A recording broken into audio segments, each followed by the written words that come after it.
I'm a living legend, I can't die, no, I can't die. I'm a living legend, I can't die, no, I can't die. I'm a living legend, I can't die, no, I can't die. Ay, I'm a living legend, I can't die, no, I can't die. Everybody giving me advice is never right. That is why I only listen to my own advice. I'm a living legend, I can't die, no, I can't die. Ay, I'm a living legend, I can't die, no, I can't die. Label me a rock star, cause I rock and I shine. Y'all wasting your time, swear this world is mine. Ready Player One. Really? I like that. Yeah, but just because like I read the book, you know, we read the book like way back when you guys remember that? Like it was like summer reading for us. Yeah. But yeah, I just really wanted to watch the movie just because I wanted to see how they brought it to life. I think visually once again it was pretty good visually, but still the movie was I mean, the book to movie transition is always tough. Yeah, it's really tough. It is. But also, honestly, a lot of movies will always be not as good as like the book themselves. Like everybody will always argue if the Harry Potter series is it better than the movie. A lot of people will say, yeah, the book is way better. Or because in the book, they usually describe more in the book. Like there's only so much you can do with the movie. So that's something. I mean, I kind of went in with that expectation with the book versus the movie. So honestly, if you want to, it was interesting. It's gonna have to be a 5-hour movie. Yeah, like I remember thinking when I was a kid, the Percy Jackson movie when it came out, disappointing as it was, but I knew why it was disappointing because they left out so many crucial parts. Like there was a there's a lot of intrigues and detail in the book. Exactly, and like everything, like all those details made the plot go forward. And when they cut those details out, the plot didn't hit as much. It felt rushed. So honestly, if Percy Jackson wanted to be good, it would have to be either split in 2 parts for a full 5-hour total, or just. But how many? You're gonna do all of them? Like how many books are you talking? Because I already got 2 movies out. So you gotta do all. Unless you want to do them over, but like how many? Yeah, how many more times are you gonna do that? I got a question. Mm-hmm. Well, damn.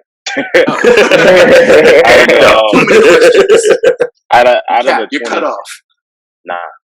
Out of the 2010, there was kind of like this surgence of movies based off of books. Which movie series based off books did you think was the best? Like Divergent, Hunger Games, Percy Jackson, or The Maze Runner? I couldn't finish the Hunger Games. Okay, that's how you know that the books were better. No, like I liked the books first, and then I liked Hunger Games, and then I liked Catching Fire, and then what were the last one was Mockingjay? Yeah, they cut Mockingjay in 2, and then they cut it in 2. I couldn't watch 2. By the time I got to Mockingjay Part 1, I kind of just fell off from it. Like afterwards, like it kind of just died. So I personally couldn't finish it. Because I mean, in my honest opinion, like the best one so far that kind of came to the ending, and everybody was like on it in middle school was Twilight. Twilight is always like the classic one where everybody likes Twilight to a certain degree. Hey, and I just rewatched those. Mm-hmm. But I would say Hunger Games for me. Personally, just for what it means. Like Percy Jackson movies sucked, but yeah, Percy Jackson. They didn't even finish. They didn't finish any. Right, and they didn't even finish them. Yeah. Why Hunger Games, Matt? Because I how a lot of movies have like a lot of like background to it, so like there's always a hidden message. So that's how I felt about Hunger Games, and that's what made me enjoy it more than. I didn't actually see Maze Runner movies, but yeah, I feel like the Hunger Games was something that could be relatable to us in hell now and in the future. So I feel like that's something that if we want to avoid something like that, then we gotta, open our eyes and see some stuff that's going on. What about you, Lucas? I kind of wish that I went before Max because then I would have said Hunger Games. He would have been like, "Damn, again." Yeah, that's why I was like, I picked Twilight, but also like if you want Twilight, I also personally like Chronicles of Narnia. Okay, yeah. Chronicles of Narnia is one of my I didn't like the second. I didn't like the third movie.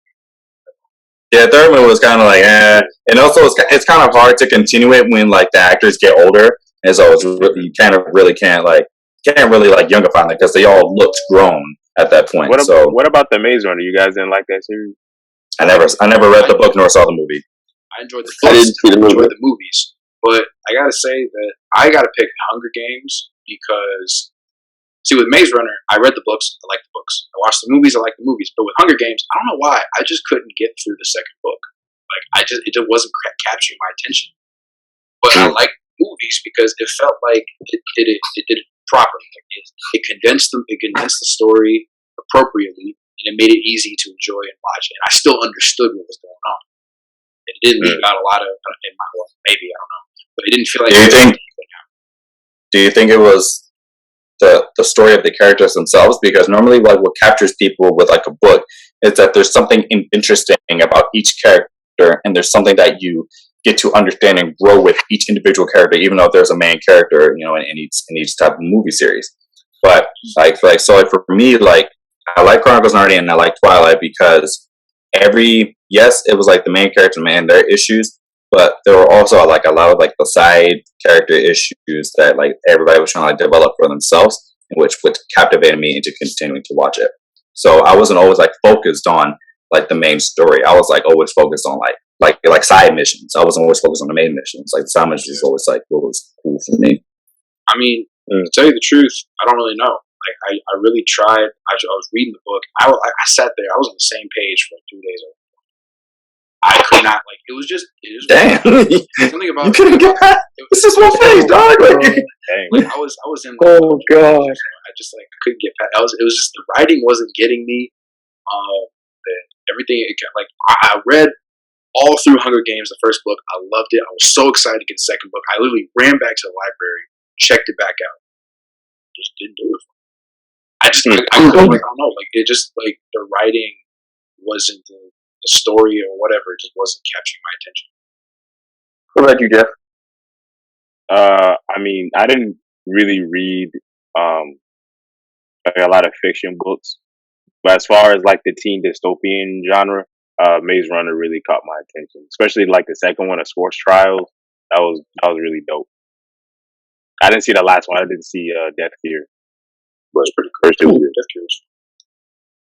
I did like the books a little bit. The second Sports Trials. I think the book really kind of kept the history going. The movies kind of went more to an action.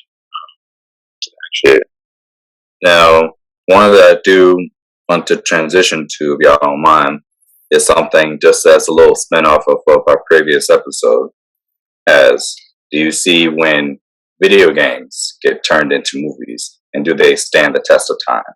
And it's very difficult a lot of times to go from video game into a series or a movie. Continue, Alex. What if all three of us just said no? We do mind. We just moved on to a different topic. Yeah, let's not do that.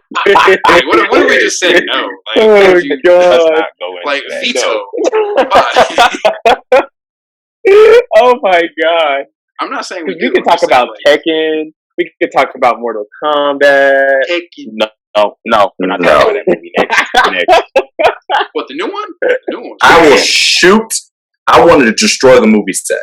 I want to destroy everything that was made. I want to destroy everybody that was included in the production. I want to backhand at least one time. Wait, like why? The new one. The new one. Literally, you liked it? Yes, I liked it. No. Cancel. Oh my god! Jesus. Oh Jesus. Strike him. Strike him now. strike this kid. Don't bring Jesus. If Jesus was going to strike me down, he would have done it already. Don't bring him in. All right, you'll see some flickering in a minute because why, Lucas? Hold up, wait. Okay. What did you like about Mortal Kombat? Okay, so look. Okay, let me ask you a question. Did you, Jeff, watch Fast and Furious 9 because you thought the plot was just riveting and engaging and thought-provoking? No! You wanted to see Dominic Toretto drive a muscle car into some big-ass trucks. Shut up. Anyway. I'm sorry. Alex, did you watch the Twilight movies because you thought the romance was truly captivating? No! You wanted to see vampires rip throats out. Next! Maxwell. I got nothing for you. No. One thing I want to say about that, right? I understand where you're coming from in that sense. This is where the movie made me go, no. Don't have the first 10 minutes of the movie seem like some deep ass plot where you have his family getting killed and the fighting was phenomenal and cinematic. But okay, we're going this route. It's a serious movie. Then go to this dude that got nothing to do with the Mortal Kombat universe at all. Who is this bum? From there. This like it got bum descendant of Scorpion is a ex-trash MMA fighter. And now he needs to be summoned to now join Mortal Kombat. And he doesn't even fully develop into Scorpion. He's just a dude with fucking nunchucks and a gold breastplate. Like, who is this kid? It wasn't even like buff. He was this annoying, scrawny. Right, he's an annoying dude. Like, it wasn't. Oh my god. You ain't getting nothing, like, and then they killed off fucking Kung Lao quickly, like, yo, why? Literally, the first scene and the last scene is the only thing I enjoyed. Between when Scorpion came back and Sub-Zero, I was like, yes, this is what I want to see. And then you want to look at him like, protect my bloodline. Now, fuck your bloodline, because Alexander, you need therapy, clearly. Look, that movie needs therapy because I hate it. Let me answer. My God. Now, first of all, yes, I do agree that Cole Young's character was weirdly introduced and didn't seem to fit. Honestly, personally, I think that maybe it was a combination of, let's add some new characters to the mix, and maybe they couldn't find a Johnny Cage. Because, Johnny Cage is part of the original trilogy, like the original trio, but maybe they couldn't find one. They hinted at him for the next movie. But, I don't know. And second of all, it wasn't nunchucks. They were tonfas. You want culture. Anyway. Third of all, now there are things in the movie. You stuck the katanas into Goro into his stomach. Ooh. What I liked about the movie was that it was a good action movie. It was good fight scenes, and that's what I wanted. I just wanted fun scenes, and bro, I could get an entire movie of Kano, Kung Lao, and Liu Kang roasting each other. An hour and a half of that, I would be so satisfied. You really like the comedic aspect of it? Like, I don't think that's what not to say like that. Like, I get what I want, like, but I think as a consumer and an appreciator of like Mortal Kombat as like the series, there's very few like comedic, like, yes, there's good comic relief in all serious movies, but when you're going into it, like every game that we played from beginning to through X, through XL, through 11, like all of the cinematic cutscenes, there's something serious about it. You're going to like these different worlds and like these different villains, these different scenes, these different issues. And it's always the same thing. It's always, trying to make sure that, Outworld does not get control. And that is what I wanted to see. And the characters were really just not it for me. Like, it took me a minute to realize that Melina was Melina. Like, it took me a hard minute. And then they didn't even give her, like, Baraka teeth. Like, yeah, it just... Well, I would say my gripes with the movie was the tone. It had too many tone shifts. Like I said, the beginning was the first 10 minutes of the movie was completely different from the rest. It made it seem like it was going into a direction. I was hooked and ready. I was ready for it. And then you get to this, and it's like the characters aren't like if you're gonna change the characters, don't make them so different that they just don't look like how they do in like the games. Like Shao Kahn looked like a bitch to me. Like, I feel like I could beat him up. Like he was literally. And then they had Jax with those scrawny, like it would look like his arms were made out of a straw, and it wasn't until like so the last scene where he develops where he gets like arms like that. I'm like, that's not how he got his arms. That's just a weird way to do that. Right. And then Reptile was a legitimate reptilian and not like a humanoid. Right. He wasn't like a dude with like the ninja. Like he was. So yes, like he can have like the venom spit in the tongue, but like he looked like a whole Komodo dragon just turning invisible. Like okay, so the one thing that turned me off from the movie the most was the off-key, out of sync catchphrases from the Mortal Kombat games. Like I swear to God, when Kung Lao was fighting that woman with the bat wings, and he just busted her up with that fatality, that was so amazing. And then he ruined it by saying "flawless victory," and I was like, that wasn't a flawless. That wasn't a flawless victory. I have a gripe with the fighting too, especially when it came to the tone. Because it was like PG-13 fighting, like kind of like the fighting they do in like Mortal Kombat 11. How it's like, and then all of a sudden you throw in a random fatality. Like the stakes wasn't there for it to turn into a fatality, not brutal Daredevil Punisher type fighting. It was more like Daredevil fighting, like and then cut his head off. It's kind of like the fight you gotta beat them down to a pulp and then do the fatality.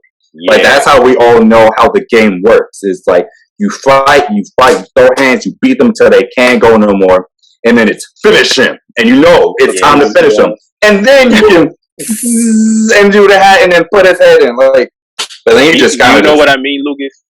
Yeah, I do. Or at least make it a brutality at that point or something. Like, I mean, I don't know. I'm much easier to please with this kind of stuff. But like, I know, like I have good and bad like tastes. And like some things are just too extreme for me to let go. But I mean, I enjoyed the fight scenes, and now that I think about it, I see what you're saying. But at the time when I was watching it, I wasn't really thinking about it. I just thought that it was cool. It was fun to watch. And the fight scene with Cole versus Boro, that was kind of lackluster. But the Scorpion's revival appearance. That was very enjoyable. Even the kind of the wimpy get over here. It was good. It was a good period that we were all familiar with. Because like you were thinking he's gonna kill this main character, and then all you see is the spear, and at that point it's like, okay, it's time. Get over here. Let's do it. And also you gotta remember like that I keep looking at these actors' names. But that Japanese actor that we all know and love, he's like 50-something years old. He's not going to be able to like. He ain't going to be able to. He might hurt himself. Like, I think he really enjoys like what he does. Yeah, he does. But like, you also got to remember like him and like his age. It's like expecting Jackie Chan to still do backflips and kick people. Like, dog, like the man's 60. Like, y'all give me a good laugh. Y'all gave me a good laugh, bro. That was a good laugh. All I'm saying is, I enjoyed it for what it was. I didn't want to analyze it. It was just after like the original Mortal Kombat movies were kind of garbage because they were cheesy and old. The games are great, and it's really hard to make a movie to please everyone, especially like that. Oh yeah, like the '95 Mortal Kombat that everybody knows. Like, yeah, it's cool, but it was the '90s. Like. What you expect? They sunk themselves with the sequel because in the sequel they killed off Johnny Cage in the opening 15 minutes. You don't do that. Like, I'm sorry, but Johnny Cage is pretty much essential in my opinion to any Mortal Kombat. Johnny Cage and Luke Cage are like the one characters where I do not expect them to die. Everybody else I can see dying. It's like, damn, that's crazy. But like those two kind of like they kind of go throughout the entire world. Yeah. But you see, I actually wanted to transition to something interesting because this is something I was thinking about. We had a conversation earlier about Marvel stuff. And Jeff, you were talking about the tone shift. You know, I think that has a lot to do with Marvel movies and what they have done to like the perception of movies. See, Marvel came up with a formula for how to make their movies, and pretty much they all work. Like even if one movie, like you said, isn't as appropriate, like Thor being as funny as Guardians of the Galaxy, maybe not the best movie, maybe, but like they made a formula and it works for every movie. So much so that both comic book diehard fans like myself and people who've never picked up a comic book in their life love the movies and generate success. But it's like they made like a balance of humor, action, and development. Now everybody wants to get on that train. So everyone now thinks that their movies have to have a certain amount of humor because that's what people like. They're like, oh, they love the Marvel movies. Let's write notes on how that goes.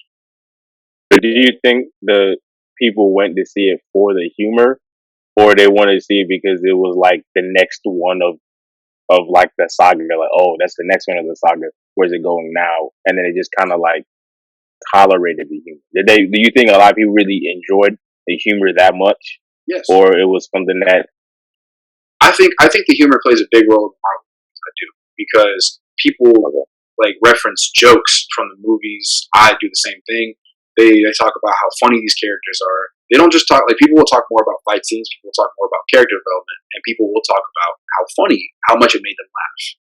Like, the first Avengers movie, y'all remember when Hulk picked up Loki and just, like, tossed him around? That was hilarious. I was not expecting that. That was kind of like the opening of the...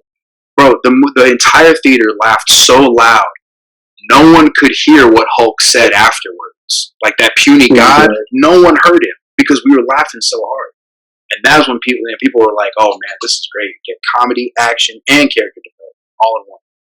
So, because if you watch every single Marvel movie, they're all very similar in that progression. You introduce characters, they have some kind of humorous charm, they fight a lot, boom, climax, you get you whittle down, you get big hype fight scenes while they're mixing in humor. And they all do that. So now the DC movies want to do that. You get movies as serious as Mortal Kombat or John Wick trying to do that. So I don't know. I think that's just the grand impact that Marvel has had on cinema. I mean, you're gonna have humor, but I guess where the humor starts to get repetitive is like the quips or like the comebacks that people unnecessarily is what I was getting more at. Like in Infinity War and like Endgame is kind of like, especially like Rocket Raccoon. After a while, it's kind of like you don't need to be going as hard on everybody like that. Maybe. I mean, like I said, it's not for everybody, but the funny thing about the formula is that everyone likes the movies, and if you don't like something, you like something a lot more. Like you like the action scenes, right, Jeff? And what? Pick a Marvel movie. Winter Soldier. Any Marvel movie. Winter Soldier. Yeah, fantastic. Yeah, and the Winter Soldier had certain it was a little more serious in tone, but it did have certain breaks and in it. Yeah. Like they were when they were spoiler alert for anyone for whatever reason hasn't seen the movie, when they were interrogating the Hydra shield agent, and they kicked him off the building. There was a moment where they tried to murder a dude, and it's like, what about that little girl on the front desk? Oh yeah, with the piercings. They were going on a joke, and then it's like, you just tried to interrogate this man by throwing him off a roof, but it worked. It was funny. So, which is right, and then you'll have Drax in Infinity War. Quill, you're getting fat. No, you're getting fat. That's what you said. And it's like interrogating someone, roasting someone for being not as buff as Thor. It was funny when in Guardians of the Galaxy he did "You Are My Friends" and the Green Whore. She's my friend. Oh, that's stupid. Bro, Drax probably is one of my favorite characters in the whole Marvel universe. It's like, I saved Quill. No, you didn't. We just established that blowing the ship up didn't say. When did we establish this? 3 seconds ago. I wasn't listening. I was thinking of something else. Like, the man was hilarious. But I personally find that I enjoy it personally. like you got to think about also like I don't know, minor tangent. It's funny that like Drax in the comics is just so radically powerful, but in the movies he's just a really buff dude with some knives, a strong buff dude, but he's got knives. Yeah, but they kind of nerfed him in the movies because he's supposed to be able to kill. He's supposed to be able to kill Thanos. I say that a lot of characters got nerfed. He was literally created to kill Thanos. There's a lot of characters like that though. Like I think Storm originally was like super powerful, like the comics, but they had to lower her down a little bit. Well, yeah, because you know, she'll make a hurricane and blow away all the enemies. I mean, whatever gets the job done. Whatever it takes. Right. So, is there a certain type of movie genre or a subgenre that you guys are like really critical of? Whether it's like slasher films, like sport films. Critical or like I'm over them. No, like critical. Like my dad is real critical about cop movies since he was NYPD. So he'll watch it and go, "Oh, that's not how they do it usually," or "Okay, that's the most realistic I've seen." So like, do you, like Alex and Max, do you guys watch like I don't know, like a baseball movie and be like, and that's not how it is, or something like that? In baseball movies, I am critical. In baseball movies, I am critical, but I think depending on like the type of movie, like the way I'm critical about 42 is not the same way I'm critical about Angels in the Outfield. Like, okay, they're two different. But like as far as like the functions, I'm just critical about people's bat swings. I hate the way that people be swinging the bat sometimes because they'll just. Man, you'll see them, they'll kind of like swing sideways. I'm like, that's not how you swing a bat, bro. Or like when people pitch, like people like will pitch ugly or like just throw the ball ugly, like, as far as functions. But I feel like I try not to look at that type of stuff because it's just gonna ruin the whole movie. So. It does. Because like you can tell, because like especially with baseball and like in any sport film.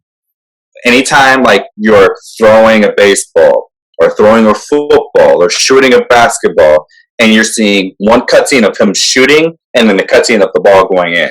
But in reality, how many times do you really say, oh, that's actually accurate? They probably did like 50 takes to make that one scene look good. Yeah, and so that's kind of like what you have to do, especially with sports movies. And so with baseball, it's definitely different because you can tell by the swing of the bat and the way that they hit the ball. He did not blast that 400 yards. He did it. The way that he hit the ball, like that's a ground out. But they have to make it to where he looks like he is smashing balls just out the park every single time. So those are kind of like ones where I'm like very anal about. But as far as like the baseball movies, I love them for just like the story development. Like I love The Sandlot. Sandlot, probably like every baseball fan appreciates The Sandlot. That's like one of the favorite movies. Sandlot, Benchwarmers, Bad News Bears, like those are like my favorite baseball movies. But that movie, The Rookie? Yeah. Is it when he breaks his arm and then he somehow is able to? That's that's another one. The Rookie's with older guy, Dennis Quaid. Yeah, Dennis Quaid. He oh yeah, like he's like 40 years old and he finally makes it to the majors.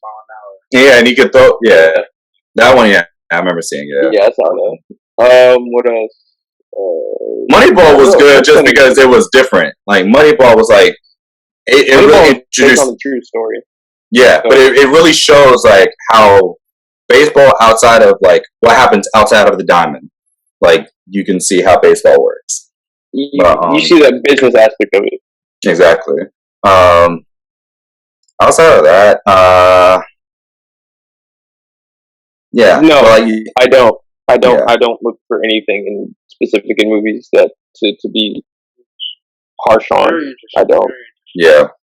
What about you, Lucas? Are you critical about a certain subgenre or anal about a certain subgenre? Only one actually, because I've told y'all before. I'm very easy to please this kind of stuff, but I'm mostly critical about thriller movies, not horror movies, but like the thriller. Like Get Out. Dramas. No, that's like horror thriller. A horror thriller is a little bit different, but for me anyway. Like when I say thriller, I mean like detective movies, investigations. Like Power or Bright or something. Yeah, there was a movie with Hugh Jackman and Jake Gyllenhaal. It came out early mid 2000s, I think. Hold on, let me find this. So it was Prisoners. It came out in 2013. My bad. It was a movie, and the thing like Hugh Jackman was a father whose daughter went missing, and Jake Gyllenhaal played a cop. And there's a whole thing where he's like, they're looking for this. Like that was a very good movie. That's the kind of thing I'm talking about. Where it's like very gritty, investigation kind of thing. I'm usually pretty analytical about it because it's not like an action movie where I'm going in for fight scenes. Fight scenes are good. I don't care about the rest. It's not like a comedy movie where if I laugh, I like it. Like I want to be, what am I trying to say? I want the movie to make me think. I want to think, and I want it to not be so predictable. Like, it's one thing where it's like by the end I've thought maybe this is a possibility, but they actually do it. Like, an example. There was a movie I watched on Netflix called Fractured with Sam Worthington. He's the main character from Avatar. And the whole thing is like he takes his family to a hospital, and then his family goes missing. So then he spends the entire movie trying to look for him. And I'm not going to say what it was, but toward the end, I had a thought. I was like, what if they do this? And then they actually did it, but I was still surprised. But like it was one of those things. The movie was very engaging, very thought-provoking. But I was still, even though I predicted the ending, I was still happily surprised. Did you see the movie Escape Plan with Sylvester Stallone and Arnold Schwarzenegger? Yes, I did. So is it something like that? Because like that movie, it took me a minute to like, I had one understanding of it, and then I had another understanding of it. Because I thought he was a con, and it turned out that he was actually like working for the government to like test, how breakout proof are these prisons. And so, like that was good. But when I said earlier, because you asked about like Get Out, so like anything that's like a thriller mixed in, I don't know why, but it's a little different because I have like different expectations. If it's an action thriller like Escape Plan, then it's like okay, it's engaging, it's intelligent at least, and there's a decent amount of action. I'm cool with it. Like I'm not as concerned with the thought-provoking elements as I am with the action. But if it's just straight, like not really made for action, but made for like to make you think, then yes, I'm critical about it. I'm more critical about like martial art movies or like fight scenes and how realistic they are. So fight scenes always get butchered a lot though. Some you can tell, some you can't based off of like the time period, because you can look at like Ali or Cinderella Man, and it's not that they're fighting bad, but that's just how they fought in those time periods. So like with Cinderella Man, when they had like those old gloves and those old shorts, like, and the way that they were just throwing bows at each other, they weren't really like boxing. It was really just who can knock somebody out. And like as time gets better, you're really seeing the more technical development of fighters as time went on. Or just like how realistic the hit will look. Whereas, because I was watching a video about Jackie Chan and how he has like a certain rhythm to his own movies, and he edits it differently. Whereas, in American movies, they'll like show the swing happening, and then the second shot would be like the hit, but it would be like that, like the aftermath of the hit. So it's like here's the kick, and then it'll edit to where you see the foot coming away from the head, so it doesn't look as powerful. Whereas with Jackie, what he would do is he would show you like the punch being thrown, and then like the second shot would be like the hand this close and actually hitting the face, which would make it look like more intense. Yeah, I mean a lot of movies also like that's because like that's the the stunt double effect, where it's like they switch it to a scene, they switch it to a cut where the stunt double's face is invisible, and they're doing all the crazy fights, and then they'll immediately shift back to show his face, and sometimes it's a really bad disconnect. The Winter Soldier did a really good job of it, because like you could barely tell that based on how they were doing the shots. But there are some movies where it's like it's such a choppy effect. You can tell. Bad. Did you movies that like did you like it? Pretty good. I was gonna say, did you believe like Ip Man, like the Ip Man series? That's my favorite martial art movie. Oh yeah, see, and like all of those I believe, except for like my favorite scene, only because it's like I'm so like critical, but then it's like I can't tell if this is real or not. Is him versus Mike Tyson? Because it's like, can Mike Tyson really do this? I know he can hit, but the way that he's going one-on-one with it, man, is like, I mean, he would be physically stronger. Yeah.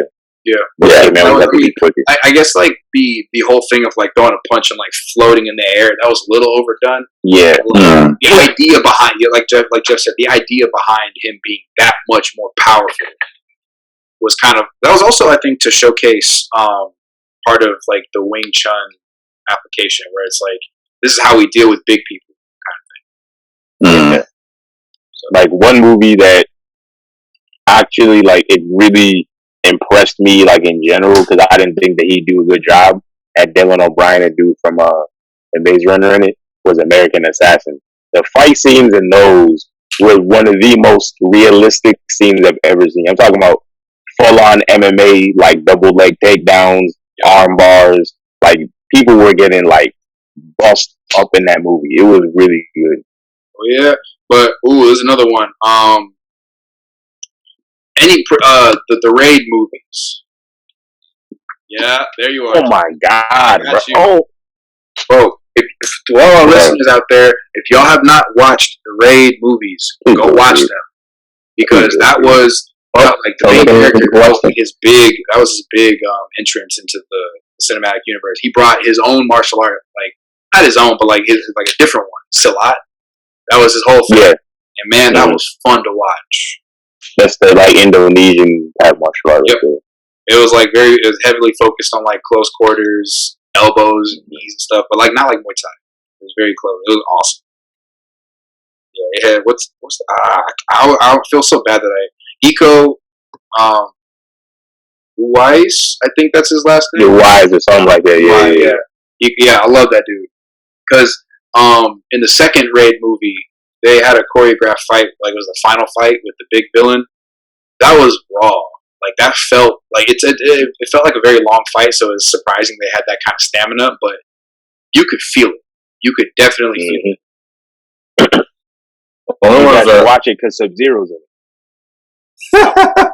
And there's also not the Raid movies, but any movie with Tony Jaa, like Ong Bak. Ong Bak, yeah. War time movies. Yeah. Sorry. Go ahead.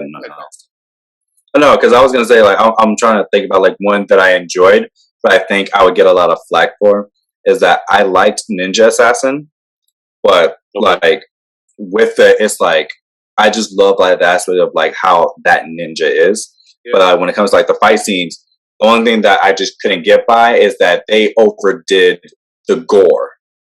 Of like the blood and stuff, like all the blood splatter, and so that was the one thing that's kind of a taking away from it. But like as far as like the fights with all of like the special like ninja, the ninja weapons, I was like, see, this I want to learn only because it's like there's a specific technique on how you hold, especially the one where it's like a steel chain and then a knife at the end, and then being able to fight with that and then use that and then be able to use that, and like that's like one of their like real weapons, and then really knowing how to move in the shadows and like how to really like adapt in darkness. That is where I appreciate it, as opposed to, Ant-Man or all the other ones where it's more straight up.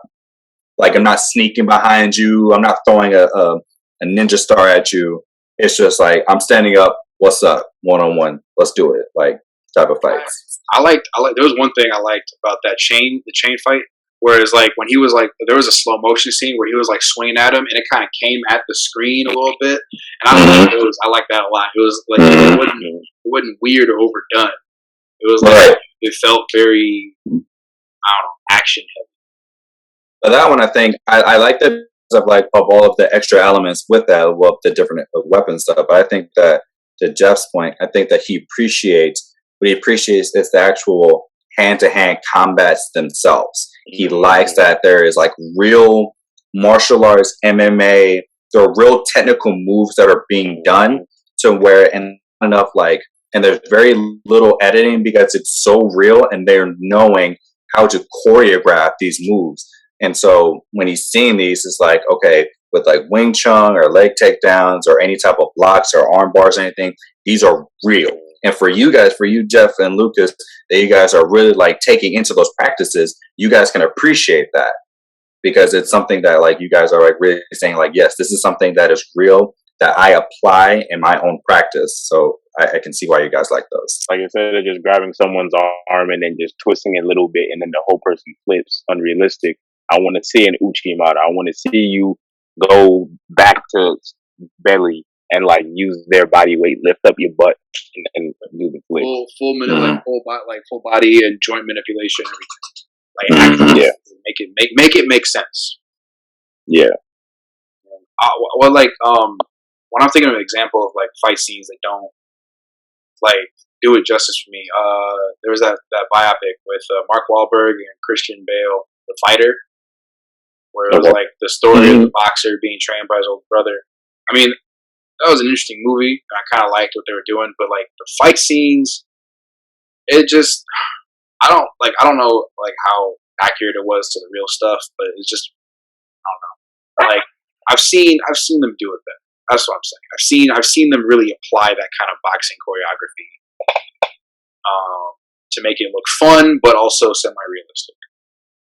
Like the punches just didn't have any weight behind them. Yeah, like it was a wonder that you knocked anybody. Yeah, that's kind of how you saw it in Creed, because in Creed, like they explained how they choreographed the punches. Yeah, especially when it's the one where it's like he's like whooping on Creed, or like the ones where they're like choreographing like a knockout. Like, yeah, you're getting hit, but it's the way you get hit and the way you have to like move your head and your neck to where you're not taking the full brunt of it. But in like when they're trying to like CGI and everything, they're making it look like you're taking the full force of it and then knocking somebody out. But like to like somebody who's really seeing it, you're like, that'll hurt, but you're not going down. There, like Michael B. Jordan was getting hit, like if he was getting hit in like the body, but as far as like the face, oh yeah, face shots, sure not to like hit him. The only time he really got hit was when like the Pretty Ricky Conlon like swung at him at the very end. Because I saw that behind the scenes where like Sylvester Stallone, it was a ritual or initiation that they did that you have to take a real punch from a boxer. So he actually knocked Michael B. Jordan out, and it was only 30% of his power too, like the real boxer. Because you saw him like winding it up, and he just went, and then Michael B. like went down. He like legit went down for real. Yeah, he clocked him real good. Yeah, I was like, hey yo, like, and at that scene, I was like, hey yo, he actually knocked him out. Like, nah, cut. Hey yo, you got knocked the fuck out. Come on, welcome to the Rocky franchise. Mm-hmm. The Rocky franchise. I like what they do with Creed a lot. It was classy. It was tasteful. Yeah. All right. Before we close this out, let's pick two movies that you think everyone should watch, and why. Two movies that you just have to watch. Like two recommended movies, and why. Avatar. Please watch my it. recommendations is shit that people people have already seen, most likely. That's it. Like they're older, but like Avatar. Just watch it, even if you're not into like the whole sci-fi stuff. Just watch the development from beginning to end, and you'll see what I mean by like you'll love the way that this story unfolds. Like it is really a beautiful piece of art that they did with that one. And then another one that surprised me, that I was like, you know what, this is a good movie. Life of Pi. Life of Pi was cool. Like I because I didn't know what was happening. I was like, you're stuck on a boat with a tiger. What's happening? But like the whole journey, it's not even like just that part. It's understanding the journey of what it means to like be in that space, and then for him to like really tell a story, and at the end to like say like like, do you believe this story? Is this believable? Because nobody will believe that you're arriving in the middle of the ocean with a tiger. Nobody will believe that. But just to see that, and then that movie got a lot of awards, like a lot of Hey, the book did too. Yeah, both did. Avatar and La Papaya, they got a lot of awards for just the production themselves. Like those are two great productive movies. So yeah, Life of Papaya and Avatar for me. What, Jeff? Yeah. Yeah. All right. Bet. One probably the whole world has seen a million times. So I'll probably say Pulp Fiction. Quentin Tarantino. Can't go wrong with it. Good movie. Samuel L. Jackson. Bruce Willis. Don't need to explain much more. Another one, also Quentin Tarantino. Once Upon a Time in Hollywood. This one of his newer films, came out in like 2017. But that has Brad Pitt.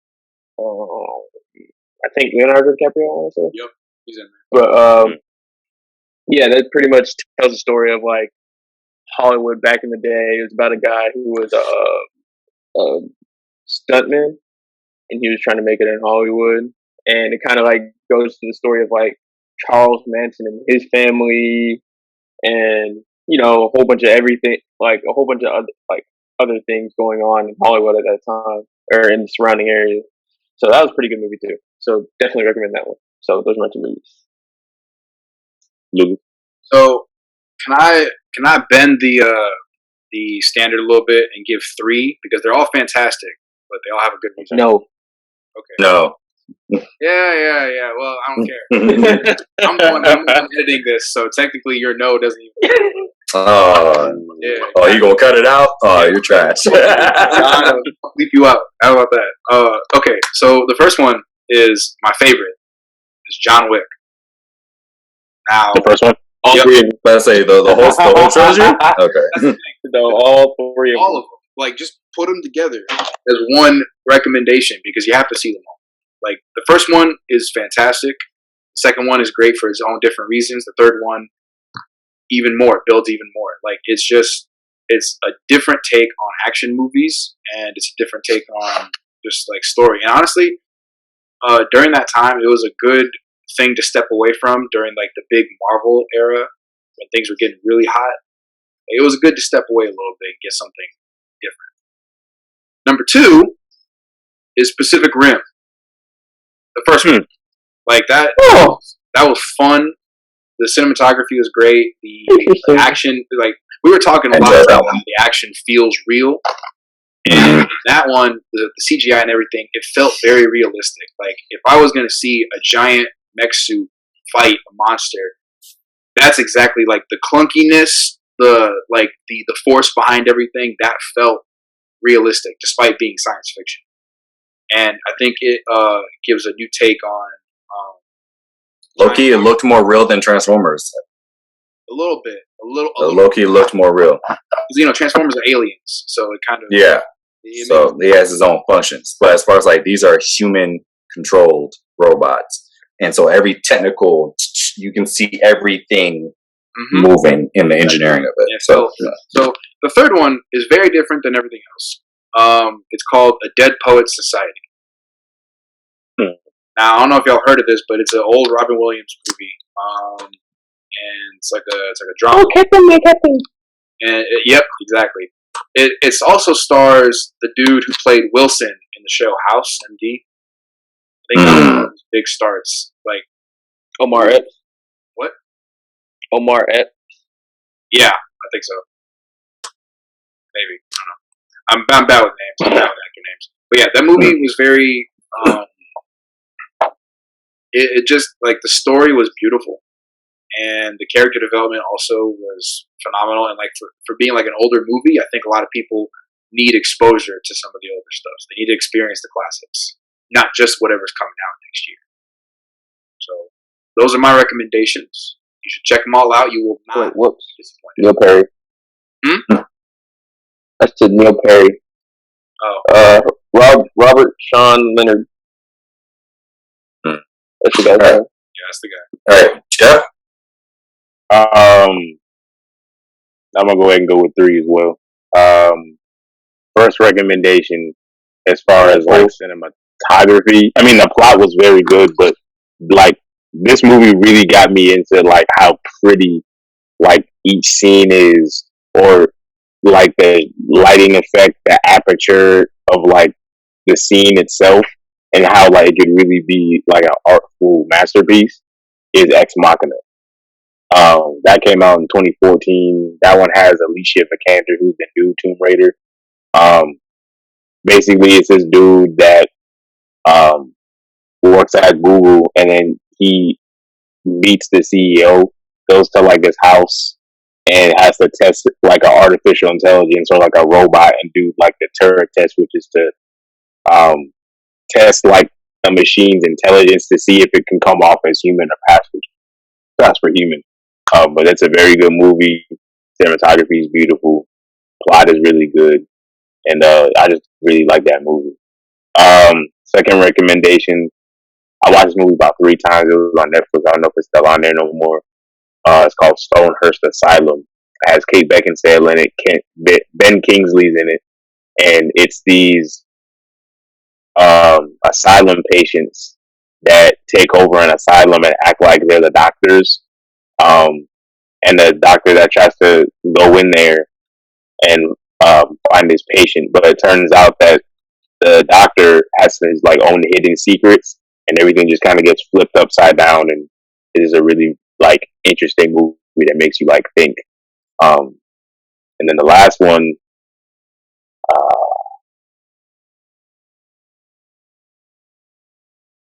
is Nerve with Dave Franco and Emma Roberts. Mm-hmm. And that one I just didn't expect to be good, and it was actually pretty good. And that one is was that the one where you get dared to do something? Like it's like this online like social media game kind of where they'll pay you to do like these different stunts and stuff like that. I remember saying that. Saying that. That was interesting. Yeah, and it was good because it kind of shows you how people's perception, like through a phone screen, can kind of dehumanize people, so that like they're just characters, or like you subconsciously think they're just characters. So when they like die and stuff, it's just like you don't care. Right. So those are the 3 recommendations.